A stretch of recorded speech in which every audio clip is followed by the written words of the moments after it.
आज बहुत ही खुशी की बात है।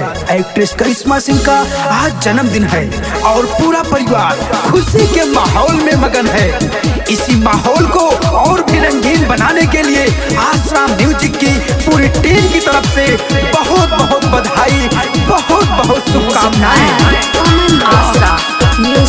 व्हाट्सएप पे भेजी है सबने बधाई, फेसबुक ट्विटर से भेजी मिठाई, व्हाट्सएप पे भेजी है सबने बधाई, फेसबुक ट्विटर से भेजी मिठाई। अरे हमने तो स्पेशल गिफ्ट है भेजी। Happy birthday you Karishma baby, happy